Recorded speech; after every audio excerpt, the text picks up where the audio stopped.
Kega and the rest of the, I would say, Jubilee 2 or one side are saying, is essentially the Retirement Benefits Act of the President. And I'm going to read exactly where that then becomes a contentious issue.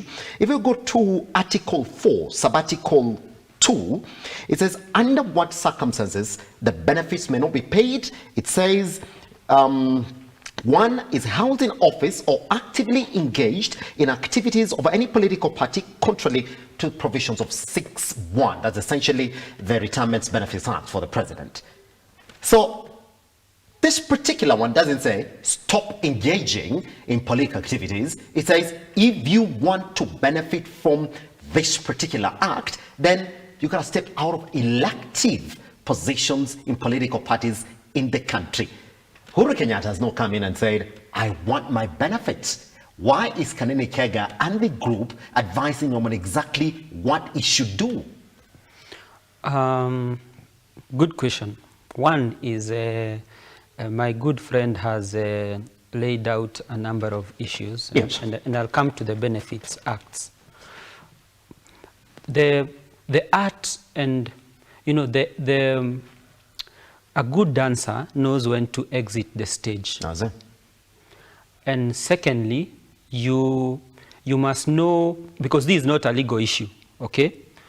Uhuru Kenyatta, the former president, has a constitutional right to belong to any political grouping he may so wish.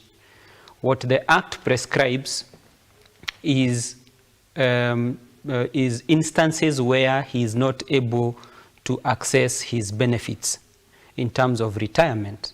And I think he has made a conscious decision that perhaps he's not interested in those benefits, which is okay, which is acceptable.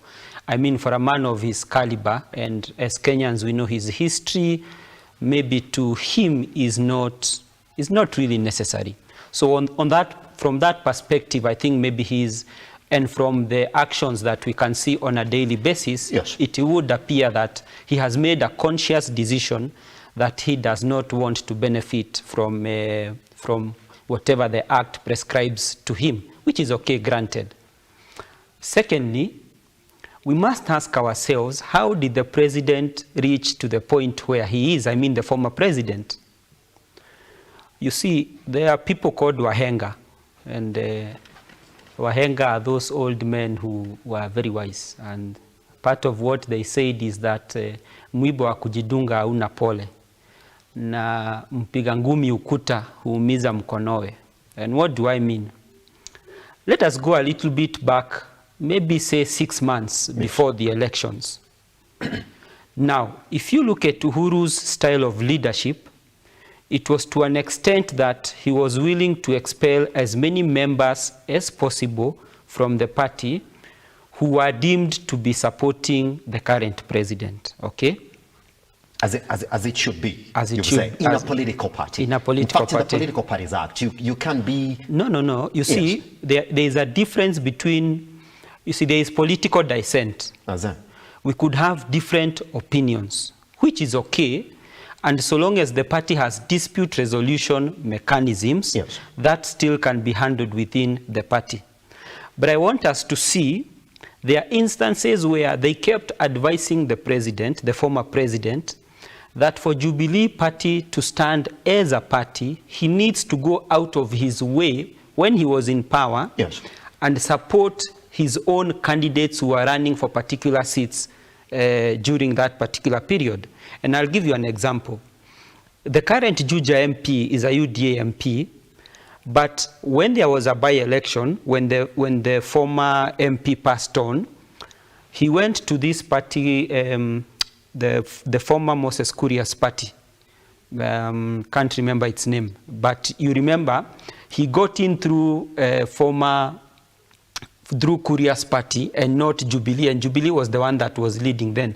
And there was a chorus, and everyone tried to persuade the president to go and support his party's candidates. He made no show. Second, if you look at the Kiambaa by-elections, there was a rallying call for the president to go and support Jubilee candidates to be able to win that seat. Yes. Uhuru was no show. There was even a bigger chorus for Uhuru to go out of his way and support his then preferred candidate and sell him in Mount Kenya, that is the Prime Minister Raila Odinga. He made no show. And therefore, the downfall of Jubilee, the downfall of Uhuru's character is his own making. He cannot blame anyone.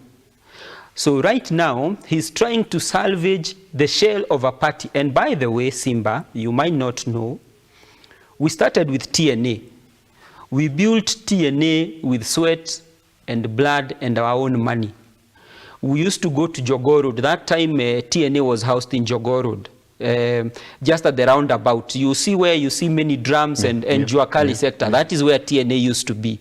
And we would go there. We would buy lots of cards. We would go and sell that party to Mashinani. And TNA transformed itself to Jubilee, which again we built with our own resources. So when I speak about Jubilee and when I speak about TNA and its predecessor Jubilee, I speak from a point of knowledge and from the fact that I was a member.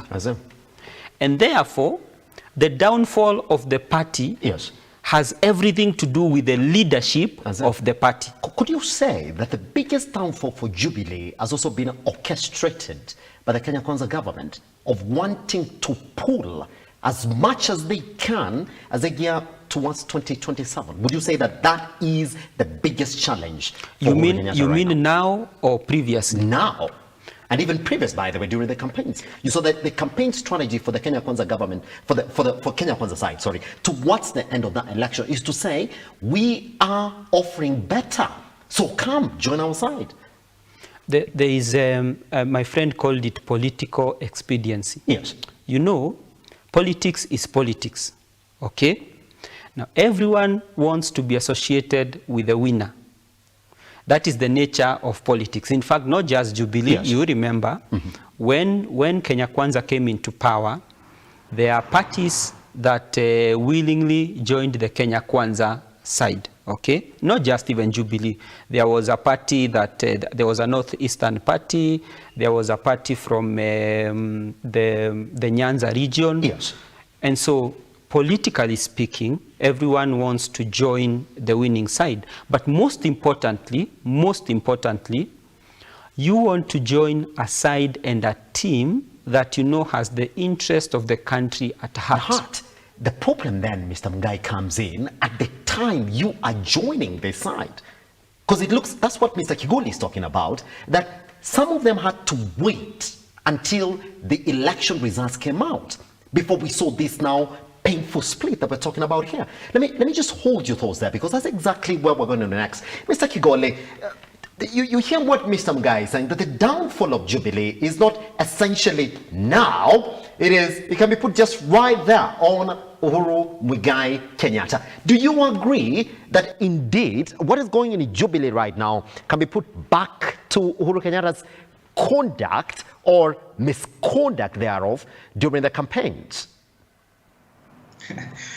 Precisely. And the downfall of Jubilee has been chronological. It has been systematic. Yes. The downfall started from just immediately after the 2017 presidential elections. Yes, Mr. Kigoli, I'm going to allow you to continue with that thought, but let's also take into account of the confusion of the Jubilee party leading to this election. I mean, are we going to pretend that one Uhuru Mungai Kenyatta and Ruto were not in the same party leading to these elections? So whether we like it or not, these two gentlemen had to move with a couple of leaders from within the party.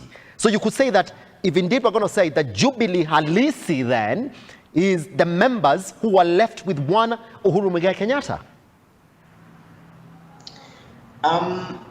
Practically, when you date back to 2013, in the run-up to that presidential election, there was TNA, there was URP, and there were many other parties.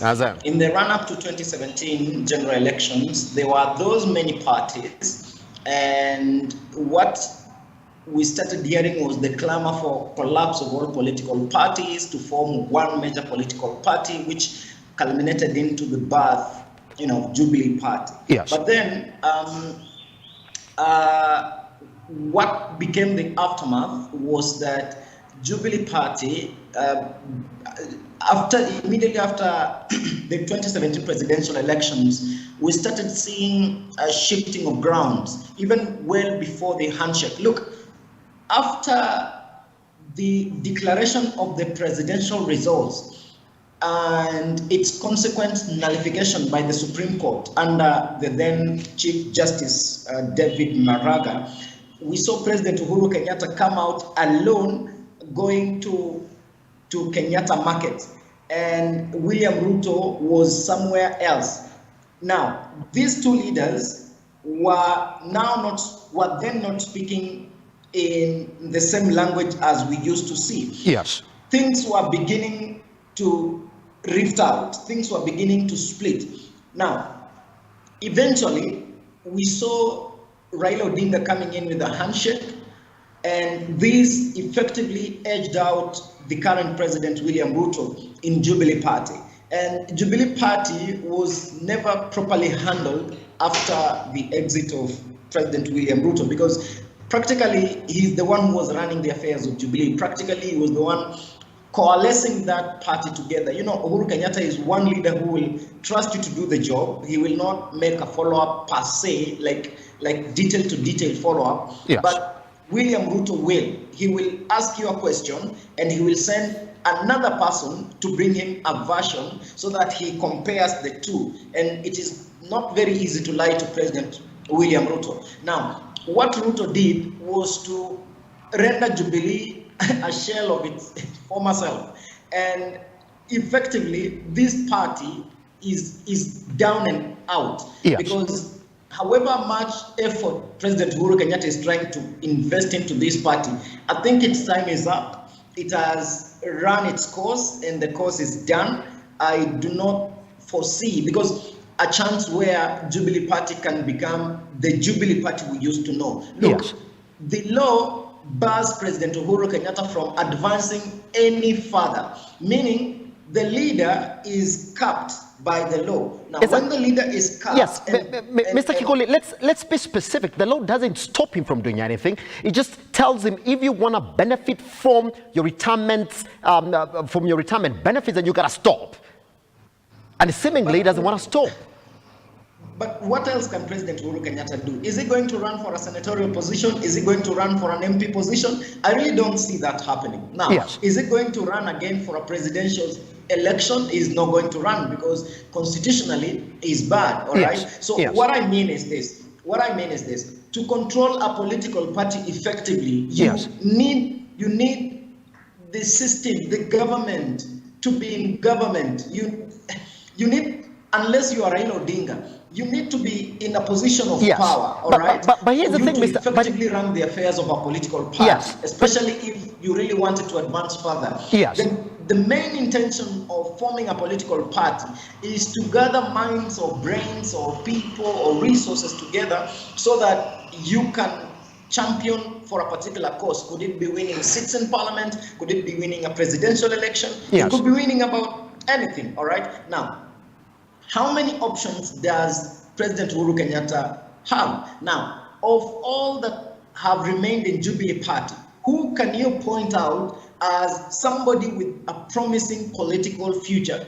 At pains arriving at a single individual. Now, even if Kanini Kega was there and Sabina Chege was there, you would be at pains saying Kanini Kega looks like somebody who could take over the reins of Jubilee, or Sabina Chege looks like somebody who can take over the reins and governance structures of Jubilee, all right? Yes, yes. So what Jubilee Party lacks is that clear-cut leader who can regenerate this party, who can lead it into regeneration. So that is the single most challenge they have. Now, what they were doing to President William Ruto then, that public humiliation and demoralization that they were trying to do to him, William Ruto will ensure the downfall of Jubilee. He is an astute, smart, and futuristic politician who will do everything possible to ensure that he has amassed power and put around enough power and